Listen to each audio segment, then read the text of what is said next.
Iran और Israel जंग नवे रोज में दाखिल, दोनों मुल्कों के एक दूसरे पर हमले जारी। ईरान का सुबह सवेरे इसराइल पर फिर मिसाइल हमला, फजाई अड्डों, दिफाई सनतों और कमांड एंड कंट्रोल मराकज को निशाना बनाया।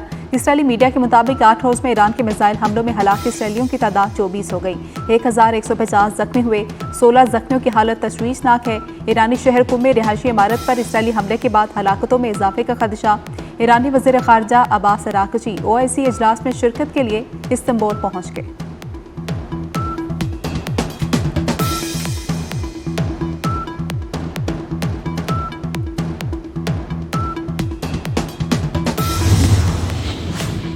इसराइल की इतनी सलाहियत नहीं कि वो ईरान की जोहरी सलाहियत खत्म कर सके। अमरीकी सदर ट्रंप ने कहा कि ईरान से बात करेंगे, देखते हैं क्या नतीजा निकलता है।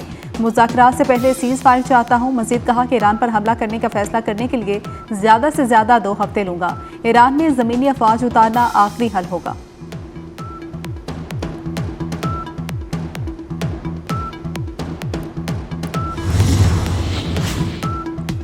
और शदीद गर्मी के बाद कराची वालों पर कुदरत मेहरबान, शहर कायद का मौसम तब्दील। सुबह से ही कराची में बादलों के डेरे, मुख्तलिफ इलाकों में बूंदाबांदी से मौसम खुशगवार हो गया। समुद्री हवाएं भी चलने लगी। कराची का दर्जा हरारत 31 डिग्री सेंटीग्रेड रिकॉर्ड। लाहौर में भी बादल मंडलाने लगे। 24 घंटे में बारिश की पेशगोई।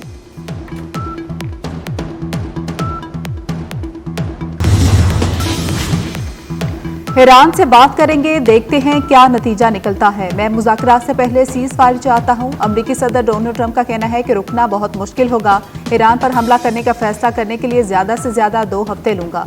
ट्रंप ने मजीद कहा कि इसराइल ठीक जा रहा है, लेकिन उसके पास इतनी सलाहियत नहीं कि वो ईरान की जोहरी सलाहियत खत्म कर सके। ईरान में जमीनी अफवाज उतारना आखिरी हल होगा।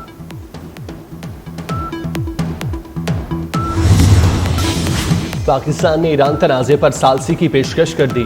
वज़ीर आज़म शहबाज शरीफ से अमरीकी वज़ीर ख़ारजा मार्को रूबियो का राब्ता। वज़ीर आज़म ने कहा तनाज़ा सिफारतकारी से हल किया जाए, तामीरी किरदार अदा करने को तैयार हैं। मार्को रूबियो की दहशत गर्दी के खिलाफ पाकिस्तानी कोशिशों की तारीफ।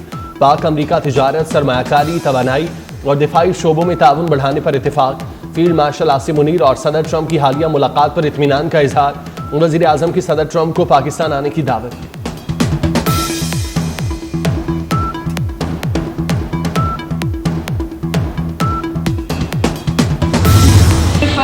भारत को जंग के बाद सिफारती मैदान में भी शिकस्त दी। आलमी बरादरी हमारा मौकिफ मान गई। कश्मीर अब भारत का अंदरूनी मामला नहीं रहा।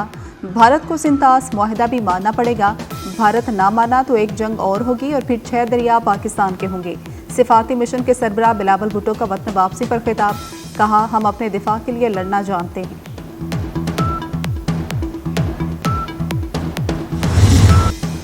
ईरान इसराइल जंग रुकवाने के लिए आलमी कोशिशें तेज। ईरान की दरख्वास्त पर सलामती काउंसिल का इजलास। UN सेक्रेटरी जनरल का फौरी जंगबंदी का मुतालबा। एंटोनियो गुतेरेस ने कहा, ईरान इसराइल कशीदगी तेजी से बढ़ रही है, दोनों तरफ से अवाम मुतासिर हो रहे हैं। ये कशीदगी फैल गई तो किसी के कंट्रोल में नहीं रहेगी। सलामती काउंसिल से आज अमन का वाज़ेह पैगाम जाना चाहिए।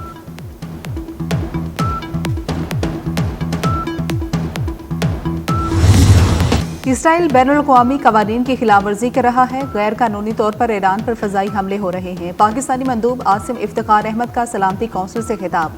कहा, इसराइली जारियत से खित्ते के अमन को शदीद खतरात लाहिक हैं। इसराइल और ईरान तनाज़े का पुरअमन हल चाहते हैं।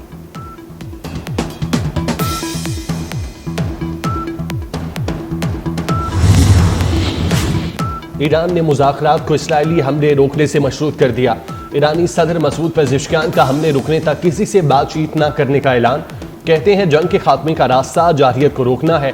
मुहिम जोई जारी रही तो रद्द-ए-अमल ज्यादा सख्त होगा।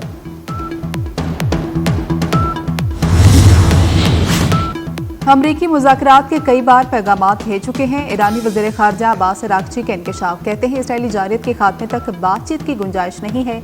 जनीवा में यूरोपीय ममालिक से सिर्फ जोहरी और इलाकाई उमूर पर बात होगी। ईरानी बैलिस्टिक मिसाइल पर बातचीत नहीं करेंगे।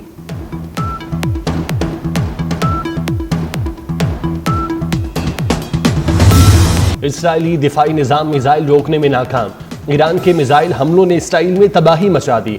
तेहरान ने जनूबी इसराइल में एक और अहम हदफ तबाह कर दिया। बेट सबा में टेक्नोलॉजी सेंटर मलियामेट दीमू नारी एकड़ पर भी ईरान का मिसाइल हमला। इसराइली फौज के कमांडर और इंटेलिजेंस हेडक्वार्टर को शदीद नुकसान। इमारतें मलबे का ढेर बन गईं, गाड़ियां जल गईं। ईरानी हमलों से 8,000 इसराइली बेघर हो गए।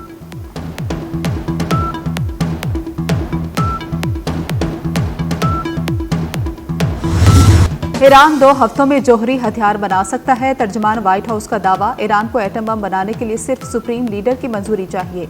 ईरान के पास जौहरी हथियार बनाने के लिए सारे वसाइल मौजूद हैं। सुप्रीम लीडर को मार भी दे तब भी तेहरान एटमी हथियार बना लेगा। ट्रंप ने ईरान से मुतल्लिक फैसला 2 हफ्तों के लिए मौखिर कर दिया।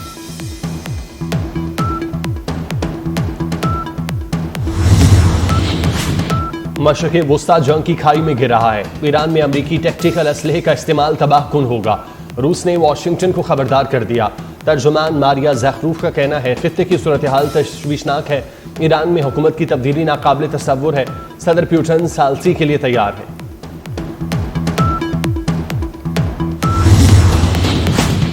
हमारी जवाबी कार्रवाई अभी मुकम्मल नहीं हुई, इसे जरूर मुकम्मल किया जाएगा। ईरानी पासरान इनकलाब के साबिक सरबराह मेजर जनरल मोहसिन रजाई का आलमी बरादरी को पैगाम। कहते हैं दुश्मन को गलत अंदाज से लगाने पर मजबूर करने में कामयाब हुए हैं। जंग में सैकड़ों मिसाइल दाग चुके हैं। दर्जनों मिसाइलों ने इनके नाम निहाद आयरन डूम को चीर डाला है। फिलहाल जंगबंदी का मतलब एक नई जंग को दावत देना होगा।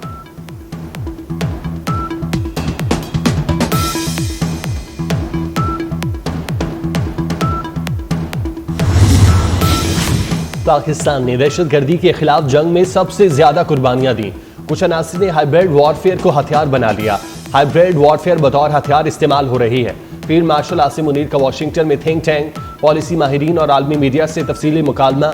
कहा पाकिस्तान इलाकाई कशीदगी को कम करने में जिम्मेदाराना किरदार अदा करता रहेगा। फील्ड मार्शल ने IT, ज़राअत और मादनियात में पाकिस्तान की पोशीदा सलाहियतों पर रोशनी डाली। आलमी सरमायाकारों को सरमायाकारी की दावत दी। शुरका ने सैयद आसिम मुनीर की 2 टोक गुफ्तगू और पाकिस्तान की उसूली पॉलिसियों को सराहा।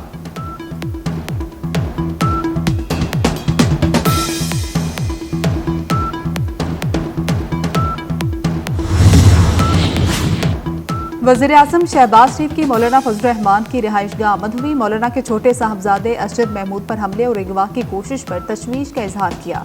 अरशद महमूद की खैरियत दरियाफ्त की। शहबाज शरीफ का मुलविस अफराद को जल्द कानून की गिरफ्त में लाने का हुक्म।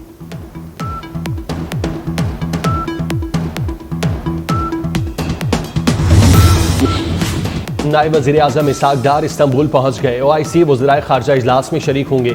इजलास में ईरानी वज़ीर खारजा की शिरकत मुतवक्की।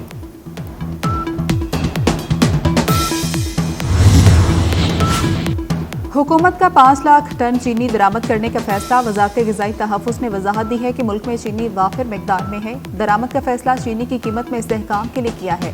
इदारा शुमारियात के मुताबिक एक हफ्ते में चीनी 3 रुपये 77 पैसे फी किलो महंगी हो गई। चीनी की कीमत 181 रुपये किलो तक जा पहुंची।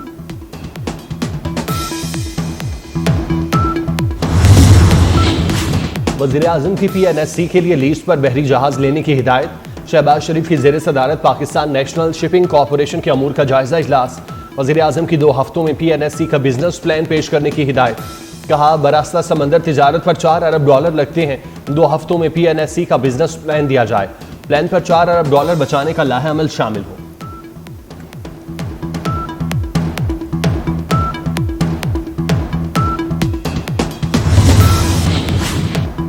पंजाब हुकूमत का किसानों को निचोड़ने का मंसूबा। ज़राई टैक्स के साथ सुपर टैक्स भी लगेगा। ज़राई आमदन पर टैक्स में 200% इजाफा। आइंदा माली साल में ज़राई आमदन पर 10 अरब 50 करोड़ टैक्स का हदफ। तजारती बुनियादों पर चलने वाली ज़राई शोबे, कमर्शियल फार्म्स भी टैक्स नेट में आएंगे।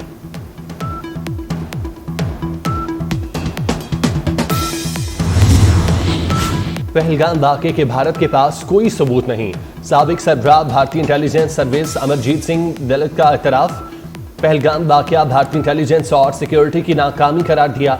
अमरजीत सिंह ने कहा कि पाकिस्तान फ़ज़ाइया ने भारत के 6 तैयारे गिराए। पाकिस्तान हमेशा ही ताल्लुकात बेहतर बनाने में पेशरफ्त करता है। पाकिस्तान की मेहमान नवाजी का दुनिया में कोई मुकाबला नहीं।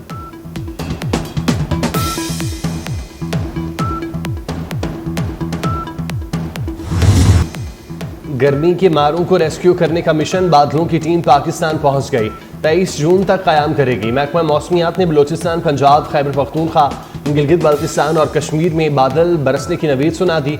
सिंध में भी कई मकामात पर बारिशें होंगी। कराची में बारिश से गर्मी की शिद्दत में कमी आ गई।